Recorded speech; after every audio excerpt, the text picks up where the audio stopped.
오늘 주신 하나님 말씀 마태복음 9장 18절 말씀부터 26절까지 말씀입니다. 마태복음 9장 18절 말씀부터 26절까지 저와 여러분이 한 절씩 교독하겠습니다. 예수께서 이 말씀을 하실 때 한 관리가 와서 절하며 이르되 내 딸이 방금 죽었사오나 오셔서 그 몸에 손을 얹어 주소서. 그러면 살아나겠나이다 하니 12해 동안이나 혈루증으로 앓는 여자가 예수의 뒤로 와서 그 겉옷갈을 만지니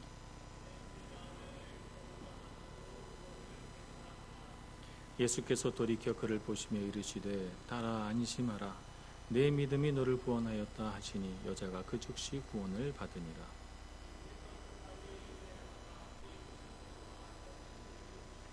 이르시되 물러가라 이 소녀가 죽은 것이 아니라 잔다 하시니 그들이 비웃더라.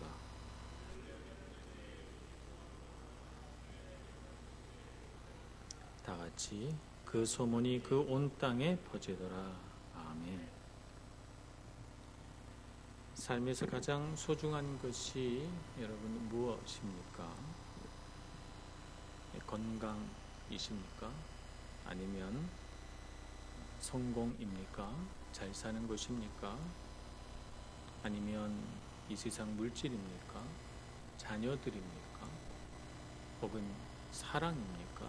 무엇입니까? 우리 삶에 있어서 가장 가치롭고 귀한 것을 하나 꼽는다면 여러분은 무엇을 꼽으시겠습니까? 이 질문은 곧 나의 삶에 있어서 가장 높은 우선순위에 있는 것이 무엇이냐라고 하는 질문입니다. 나는 무엇을 가장 가치로운 것으로 여기며 살아가는가? 우리가 인생을 살아가면서 우리 인생의 여정의 한 중간에서 분명히 우리 자신에게 물어보고 내가 가치롭게 여기는 것이 과연 가치로운 것인가? 라고 하는 중요한 질문을 던지면서 살아가야 할 것입니다. 그래야만 우리의 인생이 복되고 우리 인생이 가치롭게 될 수 있다 이렇게 믿습니다. 가치에 대한 올바른 인식, 정말 가치로운 것을 가치롭게 여길 수 있을 때 그 가치로운 것과 그 가치로운 것을 인식할 줄 아는 우리의 가치로운 마음이 하나가 돼서 그것이 믿음을 만듭니다. 그래서 우리로 하여금 그 가치로운 것에, 그 가치에 헌신하게 만들죠. 가치에 대한 헌신이 뭐냐? 그것이 믿음입니다. 가치로운 것을 알고 거기에 헌신된 삶이 곧 믿음이다. 이렇게 말할 수가 있는 것이죠. 인류 역사상 가장 가치로운 순간이 언제였을까요? 아마 예수님의 성육신 사건 아니겠습니까? 우리 인류 역사에 많은 중대한 순간이 있었겠지만 저는 단연코 가장 가치로운 순간을 꼽는다면 예수 그리스도의 성육신 사건과 예수님의 공생의 시간, 예수님이 지상에서 살으셨던 그 모든 시간이 우리 인류 역사상 가장 가치로운 시간이었다 이렇게 말하고 싶습니다. 예수님의 비유에 나오는 것처럼 예수님이 이 땅에 오셔서 사셨던 그 시간은 혼인집의 잔치와 같은 시간이었습니다. 지금 우리가 돌이켜보니까 지금 예수님을 우리가 눈앞에 볼 수 없고 그분을 손으로 만질 수 없는 이 시대를 살아가면서 우리 정말 마음에 애탄 마음이 뭐예요? 예수님의 얼굴 한 번만 봤으면, 예수님을 한 번만 만져봤으면, 예수님의 목소리를 내 귀로 한 번 들어봤으면 하는 것이 우리 예수 믿는 사람이면 누구나 한 번쯤 해봤을 상상일 것입니다. 그러니까 그 예수님의 육성을 듣고 예수님을 눈으로 볼 수 있는 그 시간은 우리 인류 역사를 비추어 본다면 혼인잔치와 같은 정말 복된 시간입니다. 신랑 되신 예수님과 함께 기뻐해야 할 때죠. 예수님은 그 시간을 어떻게 채우셨습니까? 정말 가치로운 일에 예수님은 헌신되셨어요. 병든 자와 마음이 상한 자를 고치시고 죄인을 용서하시고 제자들을 부르시고 새로운 패러다임과 새로운 원리와 원칙들을 가르치셔서 우리로 하여금 인생의 가치에 눈뜨게 만든 것이죠. 그래서 새로운 삶을 향해 살아갈 수 있도록 용기를 북돋아 주시고 우리 삶의 새로운 동기를 부여해 주시고 정말 소망을 갖고 살아가게 그렇게 해주셨어요. 그 시간이 얼마나 복된 시간입니까? 정말 가치롭고 복된 시간입니다. 예수님의 모든 삶, 예수님의 모든 시간은 그 시대를 살아가던 사람들에게 그리고 오늘 우리에게, 온 인류에게 참으로 가치로운 시간이요, 큰 복이요, 기쁨의 시간이었다 이렇게 말할 수가 있습니다. 근데 우리가 성경을 가만히 보면 그 가치롭고 복된 시간에 기뻐하지 않는 사람들이 있어요. 정말 기뻐해야 할 그 시간을 다른 데 허비하는 사람들이 있어요. 기뻐하지 않아요. 오늘 9장의 말씀만 생각을 해봐도 그렇습니다. 9장 첫 부분에 예수님은 중풍병자를 고치십니다. 그 생명을 살리시고 고치시는 귀한 순간에 예수님의 죄사하는 권세를 붙들고 늘어지며 논쟁을 합니다. 신성모독이라고 말하면서 예수님의 권위와 권세에 대하여 의심하고 도전합니다. 서기관들이 소개되고 있습니다. 9장 9절부터 13절에는 죄인과 식사하는 예수님에 대한 논쟁이 등장합니다. 죄인 마태를 부르시고 그의 삶의 패러다임을 바꾸셔서 민족의 반역자여 죄인으로 살아가던 한 사람을 구원해서 새 인생을 살아가게 하는 놀라운 역사의 순간, 그 죄인이 변화되어 예수님을 대접하고 잔치를 하는 그 자리에서 왜 죄인과 식사하느냐고 논쟁을 벌입니다. 바리새인들입니다. 그들의 눈에는 예수님이 만들어내시는 새로운 가치는 보이지 않고 정결 예식을 어기고 있는 매우 부정한 사람, 부정하면서도 거룩한 채 하는 그런 선생으로 보이는 것입니다. 9장 14절부터 17절에는 세례 요한의 제자들이 등장해서 금식하지 않은 예수님의 제자들에 대하여 논쟁을 벌입니다. 그들은 예수님이 기쁘지 않습니다. 자신들이 옳다고 믿고 자신들이 그동안 맞다고 생각하면서 살아왔던 그 신앙의 전통과 그들의 나름의 규칙들을 어기면서 새로운 패러다임을, 새로운 하나님 나라의 원리를 제시하시는 예수님이 못마땅합니다. 기쁘지 않습니다. 그들은 예수님을 트집 잡으려고 하고 비판하려고 하고 비난하려고 하는 것입니다. 오늘 우리의 관점에서 그 시대를 바라보겠습니다. 인류의 죄를 용서하시기 위해 바쳐질 어린 양으로 이 땅에 오셔서 이 땅에 자신의 모든 시간과 모든 에너지를 다 사용하셔서 병자를 고치시고 생명을 살려내시고 가르치시고 헌신하시는 예수님의 이 높은 가치, 이 거룩한 가치를 모르는 사람들, 저마다 자기가 옳다고 생각하는 율법 조문과 그들의 기득권과 전통과 사람의 행위에 가치를 두고 예수님을 비판하기에 급급하고 있는 사람들을 봅니다. 우리는 어떻습니까? 우리는 신앙생활 하면서 어떻게 살아갑니까?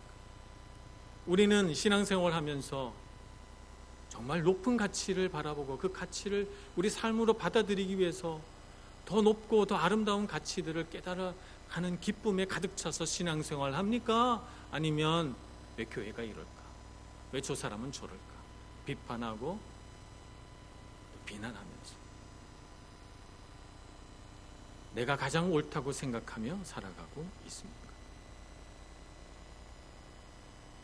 서기관과 바리새인들과 세례 요한의 제자들은 저마다 다 이유가 있습니다. 비판하는 데는 근거가 있습니다. 자신의 생각이 옳다는 전제 아래에서 그들은 얼마든지 자신이 옳다고 하는 것에 근거를 댈 수가 있습니다. 그러나 그 모든 근거의 가장 깊은 곳에 도사리고 있는 중심이 뭐냐 하면 자신의 신앙과 믿음이 가장 좋다는 거예요. 자신의 믿음과 신앙이 가장 좋기 때문에 자신은 사람들에게 믿음이 좋은 사람들이라고 인정받고 있고 하나님께 복받은 사람으로 스스로 자랑하고 있는 것입니다. 그러면서 우리의 관점에서 보면 감히 하나님의 아들 예수 그리스도를 비판하고 비난하며 자신들이 신성모독하고 있는데 예수님을 비난하고 있으니까 예수님을 향하여 신성모독이라고 지금 트집을 잡으려고 하는 것입니다. 지독한 자기 중심주의. 자기만 옳고 자기만 바르다가 하는 전제 속에서 하나님의 아들 예수 그리스도가 와도 자기 관점으로 비판하고 있습니다. 자기가 익숙한 전통 아래에서 예수님을 비판하고 있는 것입니다. 오늘 9장 23절에서 25절에 보면 한 관리의 딸이 죽었다고 생각한 사람들이 피리를 불고 장례를 치르려고 떠들며 모여 있습니다. 이 사람들을 향해서 예수님이 이 소녀가 죽은 것이 아니라 잔다 이렇게 말했을 때 그들은 어떻게 합니까? 24절 그들이 비웃더라. 비웃었습니다. 그들이 보고 듣고 경험한 경험상으로는 죽은 사람은 확실한 것이죠. 죽은 것이지 절대 살아있을 수가 없는 거예요. 잔다고 말할 수가 없는 것입니다. 자신이 보고 들은 것만 믿으려고 하는 경험주의 안에서 예수님을 비웃고 예수님을 비난합니다. 그 가운데 오늘 두 사람이 소개되고 있는 것입니다. 예수님 안에 있는 가치를 모르고 예수님을 기뻐하지 않고 예수님을 비난하고 있는 비웃고 있는 사람들 가운데에서 큰 믿음을 가진 두 사람을 소개합니다. 한 사람은 딸의 죽음을 슬퍼하고 곡을 하고 있어야 할 아버지입니다. 이 아버지가 딸이 죽은 그 자리에서 장례식 준비를 하지 않고 어디에 와 있습니까? 예수님 앞에 와 있습니다. 예수님 앞에 와 있어요. 지금 장례를 치러야 할 상주가 말입니다. 예수님 앞에 와서 이렇게 말합니다. 오늘 18절 말씀. 내 딸이 방금 죽었사오나 죽은 것을 모르는 것이 아니에요. 알고 있습니다. 오셔서 그 몸에 손을 얹어 주소서. 그러면 살아나겠나이다. 관리로서의 체면, 관리로서의 권위, 주위의 시선도 아랑곳하지 않고 그 모든 체면과 권위를 다 내려놓고 예수님 앞에 무릎을 꿇고 간청합니다. 죽은 내 딸 몸 위에 손을 얹어 주소서. 그러면 내 딸이 살아나겠나이다. 죽은 자를 살려달라는 이 아버지의 간절한 청원은 죽은 자는 절대 살아날 수 없다는 우리 모든 자연 법칙과 그의 삶의 경험을 뛰어넘는 요청입니다. 이런 요청은 예수님이 그냥 평범한 사람, 그냥 지식이 많은 학자로 생각한다면 절대 할 수 없는 요청이죠. 이 요청 가운데는 어떤 것이 깔려 있습니까? 예수님은 보통뿐이 아니시다. 예수님은 죽은 자도 살려내실 수 있는 하나님의 아들이다라고 하는 믿음이 깔려 있는 것입니다. 그래서 자신의 경험과 자연 법칙을 넘어선 이 요청을 예수님께 할 수 있는 것이죠. 어떻게 이런 믿음이 가능할까요? 12년 동안 많은 의사에게 많은 고통을 당하고 자신의 병을 고쳐보려고 재물을 다 탕진했으나 몸의 병은 나아지지 않고 더 중한 병이 되었습니다. 급기야는 부정한 여인으로 낙인이 찍혀서 가족과 이웃과 사회로부터 버림받고 격리당했습니다. 이 여인은 살아있긴 하지만 살아있는 삶을 살지 못합니다. 죽은 것과 같은 비참한 삶을 살아가면서 이 여인의 삶에는 절망과 슬픔이 가득합니다. 누가 이 여인의 마음을 알겠습니까? 누가 이 여인의 고통을 알겠습니까? 누가 이 여인의 슬픔의 눈물을 이해할 수 있단 말입니까? 이런 삶을 산다면 모든 것을 포기하고 자포자기해서 그냥 이렇게 살다가 죽어버리자 이렇게 생각할 수도 있건만 이 여인은 어떻게 합니까? 21절 이는 제 마음에 그 겉옷만 만져도 구원을 받겠다 합니다. 이 마음을 가지고 예수님을 향하여 한 걸음 한 걸음 예수님을 밀고 에워싸는 그 사람들 틈 사이로 가서 사람들 사이사이 언뜻 보이는 그 예수님의 옷자락을 만지려고 손을 뻗습니다. 그리고 예수님의 옷을 만집니다. 옷자락만 만져도 낫겠다. 예수님이 평범한 학자라고 생각이 된다면, 그냥 학식이 많은 사람이라고 생각하고 본받을 만한 선생님이라고 생각한다면 어찌 이 여인과 같이 할 수 있겠습니까? 이 여인의 행위 안에는 예수님은 보통 분이 아니시고, 예수님이 지금까지 하신 모든 일로 보건대 예수님은 능력이 많으신 하나님의 아들임이 분명하다. 내가 그분의 옷자락만 만져도 병이 나을 수 있겠구나 하는 믿음이 있었던 것입니다. 어떻게 이런 믿음이 가능할까요? 우리 삶에 많은 고통과 좌절이 있습니다. 우리 삶에 슬픔이 있습니다. 우리 인생을 이렇게 돌아보면 행복한 삶만 살아가는 사람이 없어요. 고통만 가득한 사람도 없습니다. 우리 인생은 가만 살펴보면 좋은 일 한 번, 나쁜 일 한 번, 나쁜 일 한 번, 좋은 일 한 번, 그렇습니다. 그래서 우리 인생은 참 공평합니다. 건강한 사람이나 건강하지 못한 사람, 부자나 가난한 자나, 학식이 있는 자나 학식이 없는 자나, 모든 인생은 하나님 앞에서 똑같습니다. 인생은 고통 한 번, 기쁨 한 번, 이렇게 찾아오죠. 우리 삶에 우리도 어쩔 수 없는 일들이 있습니다. 고통이 있습니다. 좌절이 있습니다. 그 속에서 우리는 무엇을 깨닫습니까? 아, 내 힘으로는 안 되는구나. 내가 할 수 없는 일도 있구나. 어쩔 수 없이 당해야만 하는 고통과 좌절도 있구나. 나의 이 연약함, 나의 이 분명한 한계 안에서 나는 어떻게 살까? 그 가운데 주님을 바라보는 자가 믿음 있는 자입니다. 가치를 보는 눈을 가진 자가 주님의 옷자락을 붙듭니다. 주님께 달려와 무릎을 꿇고 내 고통의 자리, 내 좌절의 자리, 내 힘으로 어쩔 수 없는 그 죽음의 자리에 주의 손을 얹어 주소서 요청할 수 있는 것입니다. 그래야 우리의 한계를 넘어서서 일하시는 주님, 우리의 지식과 경험을 넘어서서 일하시는 주님을 우리도 경험할 수 있는 것입니다. 주님을 바라봐야 합니다. 삶의 고통이 있다고 하나님 다 의지하는 건 아닙니다. 그렇다면 이 세상에 고통받는 사람이 다 하나님 의지했겠죠. 병원에 있는 환자들 다 주님 의지하고 병원에서 태어날 때 다 예수님 믿고 태어났겠죠. 고통과 좌절이 주어져야 주님을 믿는 것이 아니고, 삶의 고통과 좌절이 있을 때 예수님을 의지해야 우리의 고통과 좌절을 넘어서는 하나님의 능력을 경험할 수 있는 것입니다.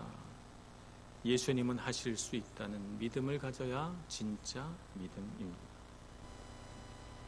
예수님은 사람이 아니시며 하나님의 아들이시며 우리의 능력과 우리 경험을 뛰어넘는 분이심임을 우리는 믿어야 되겠습니다. 사람의 힘으로 불가능한 것도 하실 수 있는 분이시며, 우리가 슬퍼 좌절하고 눈물 흘리는 그곳에서도 기쁨과 은혜와 소망을 만들어내실 수 있는 분이 바로 주님이십니다. 이런 주님을 아는 것이 바로 올바른 가치를 인식하는 것입니다. 올바른 가치 인식. 내 삶에 정말 중요한 분이 누구인가? 나는 정말 누구를 붙들고 살아야 하는가? 나는 무엇에 가치를 두고 살아야 하는가를 분명히 알 때 우리의 삶에 소망이 있는 것입니다. 그래서 이 한 관리는 예수님 앞에 무릎을 꿇습니다. 그는 올바른 가치를 인식했기 때문입니다. 예수님이야말로 그의 삶에 생명을 가져다 줄 수 있는 분이고 절망을 희망으로 바꿀 수 있는 분이라고 여겼기 때문에 그 가치 앞에 자신의 모든 것들을 다 내어놓고 무릎을 꿇습니다. 이 한 여인, 절망당한 여인이 그 시대에 얼마나 많았겠습니까? 많은 이 여인은 절망 속에서 주님의 옷자락만 잡으면 내가 구원을 받겠다, 이렇게 생각했습니다. 고통 때문에, 좌절 때문에 두 손을 축 늘어뜨리고 인생 그냥 어쩔 수 없는 거니까 자포자기 그냥 살자 이렇게 생각하지 않고 말입니다. 그래서 예수님께서 이 여인을 돌아보시며 이렇게 말씀하십니다. 딸아 안심하라. 내 믿음이 너를 구원하였다. 우리는 주님을 믿고 의지해야 합니다. 우리 삶의 가치를 예수님께 두어야 할 줄로 믿습니다. 우리도 이러한 믿음을 가져야 되겠습니다. 예수님에 대한 확실하고 분명하고 굳센 믿음 말입니다. 그래서 우리가 이 세상을 살면서 정말 경험해야 하는 것은 뭐냐면 믿으면 믿음대로 되는 하나님 나라의 원리를 배우는 것입니다. 내 삶 가운데 사람들은 안 된다고 하고 나도 안 될 것 같이 생각된 그곳에서 믿음을 가지고 주님께 구하고 주님께서 믿음 주시기를 간절히 소원하여 믿고 믿음 가운데서 구하고 믿음대로 되는 우리 인생을 경험하게 될 때 하나님 나라의 원리가 이렇게 내 삶 가운데 이루어지는구나 하면서 더 큰 믿음으로 자라날 수 있게 되는 것입니다. 그래서 우리는 우리 삶의 좌절과 고통에 주님의 손이 얹어지게 되도록 간구해야 됩니다. 성경에는 손이라고 하는 단어가 1300회 정도 등장합니다. 그 수많은 단어 가운데 손이 하나님의 손과 결부가 되면 하나님의 손 그러면 하나님의 능력과 힘과 권위가 나타나는 하나의 상징으로 사용이 됩니다.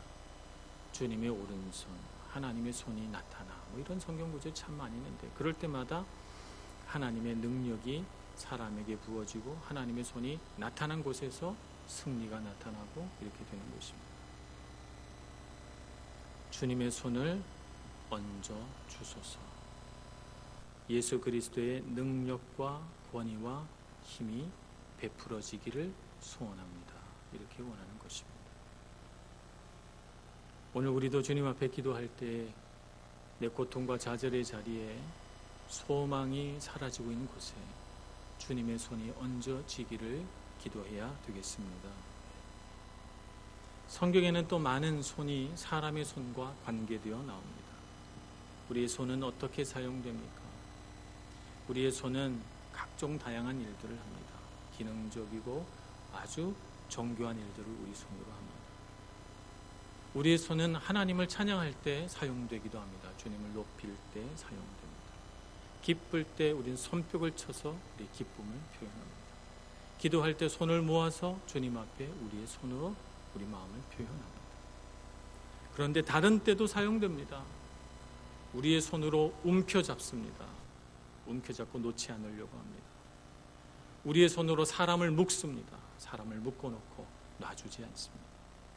우리의 손으로 욕심을 부립니다. 우리의 손으로 때로는 죄된 일이나 악한 일을 하기도 합니다.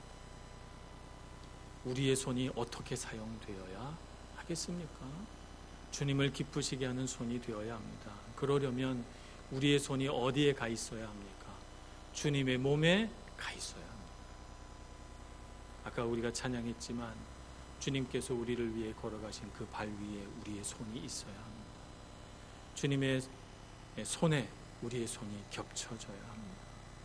예수 그리스도의 손과 우리 사람의 손이 마주 잡혀 있을 때 그분의 능력이 우리에게로 부어지는 것입니다.